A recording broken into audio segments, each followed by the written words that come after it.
मोहम्मद मोइन हमारे सहयोगी लगातार हमारे साथ जुड़े हुए हैं। मोइन, आप जहां पर मौजूद हैं वहां की तस्वीरें दिखाई और इस वक्त मैं देख पा रही हूं कि किस तरह से सुबह के मुकाबले कम से कम जैसे जैसे दिन चढ़ रहा है उसके बाद श्रद्धालुओं की तादाद भी बढ़ रही है।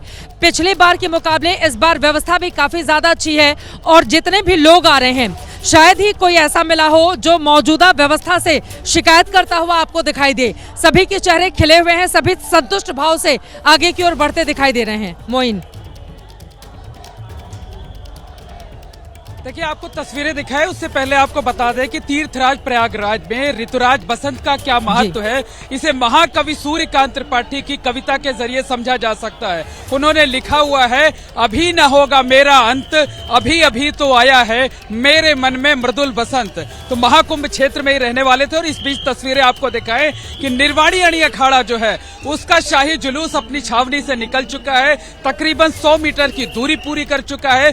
पांटून पुल नंबर 7 के बेहद करीब पहुंच गया। और देखिए कि जो अखाड़े के संत महात्मा हैं, जो भक्त हैं, जो श्रद्धालु हैं, डमरू बजा रहे हैं, हाथ में अस्त्र शस्त्र लिए हुए हैं। और ज्यादातर देखिए कि जो भक्त हैं वो इनमें से पीले कपड़े पहने हुए हैं। आज ज्ञान और विद्या की देवी सरस्वती का दिन है और उनका जो पीला रंग होता है उन्हें बहुत प्रिय है। उस सामने की तरफ तस्वीरें दिखाएंगे हम, हमारे जो कैमरा सहयोगी हैं राजेश कुमार। देखिए किस तरीके से यहाँ पर अस्त्र शस्त्र का प्रदर्शन किया जा रहा है। ये संदेश देने की कोशिश की जा रही है कि जो संत होते हैं वो शास्त्र के साथ साथ शस्त्र में भी निपुण होते हैं। देखिए लाठियों के जरिए एक दूसरे से प्रतीकात्मक तौर पर झगड़ते हुए, लड़ते हुए और ये प्रदर्शन करते हुए कि सनातन की रक्षा का जो दायित्व उन्हें दिया गया है उसमें ये पूरी तरीके से अब भी बखूबी जो है उसमें निपुण है। देखिए एक बार फिर से ये अस्त्र शस्त्र का प्रदर्शन किया जा रहा है। लाठियों के जरिए एक दूसरे पर प्रहार करने की कोशिश की जा रही है।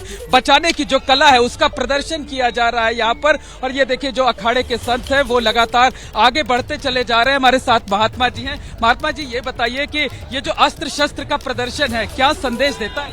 ये धर्म रक्षा के लिए है।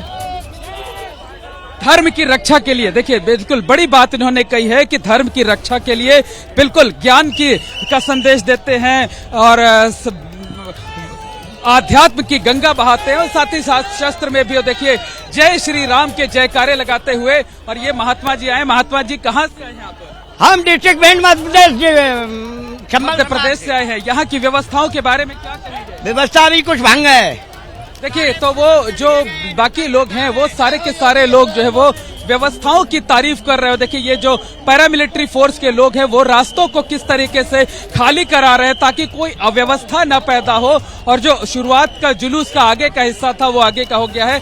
बीच में थोड़ा सा गैप है और उसमें कुछ श्रद्धालु जो है वो चले आए। उनको ये पैरामिलिट्री फोर्स के लोग हटाते आ रहे हैं। और आपको बताएं कि ये वैष्णव जो संप्रदाय है उसके जो 3 अणी अखाड़े हैं उनमें ये अंतिम अणी अखाड़े का जुलूस है। निर्वाणी अणी अखाड़े का। और अणी अखाड़े का जो अणी मतलब होता है सेना होता है। आमतौर पर जो लोग होते हैं उनके मन में यही धारणा होती है कि जो शैव संप्रदाय के अखाड़े होते हैं, जो नागा सन्यासी होते हैं वही शस्त्र में पारंगत होते हैं, लेकिन ऐसा नहीं है। अणी का मतलब ही सेना होता है। तो पीछे की तरफ जो शाही रथ आएंगे, जो निशान आएंगे, उनकी भी तस्वीरें आपको दिखाएंगे। लेकिन तब तक हम आपको ये श्रद्धालुओं की जो तस्वीरें हैं वो दिखा देते हैं। इन संत महात्माओं का दर्शन करने के लिए, इनका आशीर्वाद पाने के लिए किस तरीके से श्रद्धालुओं का हुजूम उमड़ा हुआ है, किस तरीके से यहाँ पर बैरिकेडिंग की गई हुई है, ये आप तस्वीरों के जरिए देख सकते हैं। तो लोगों से बात कर लेते हैं। क्या नाम है आपका? कहाँ?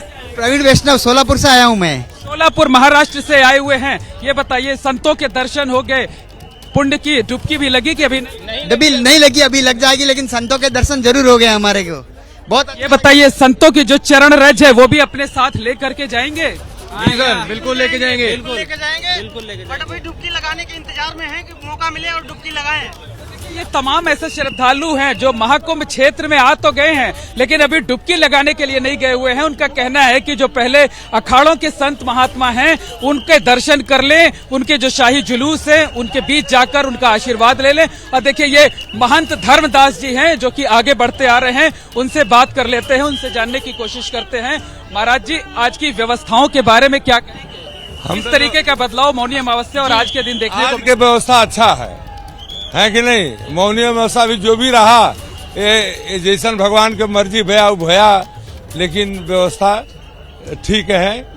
और इतना बड़ा आदमी है तो कुछ न कुछ अव्यवस्था रहते ही है। संत महात्मा भी खुश है व्यवस्थाओं से? हम खुश, हम लोग खुश हैं। देखिए बिल्कुल खुश हैं, लेकिन उत्तर प्रदेश के मुख्यमंत्री योगी आदित्यनाथ ने कहा था कि जो भगदड़ की घटना हुई थी उसके पीछे कोई साजिश हो सकती है। आप लोगों को भी इस बात की आशंका है? आशंका नहीं है, जो कह रहे हैं भगदड़ कैसी की गई कि 12 बजे रात में आकर के लोग जगाए पुलिस भेष में चलिए चलिए नहाने 12 बजे जगाने की क्या जरूरत है? कैंप निर्माणी अखाड़ा में आए रहे लोग।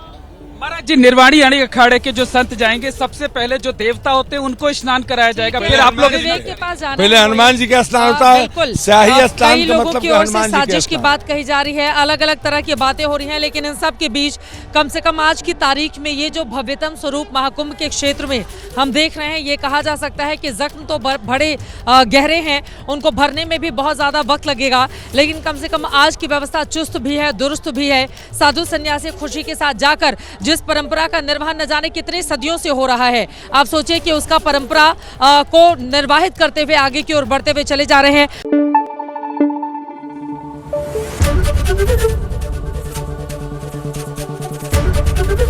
एबीपी न्यूज आपको रखे आगे।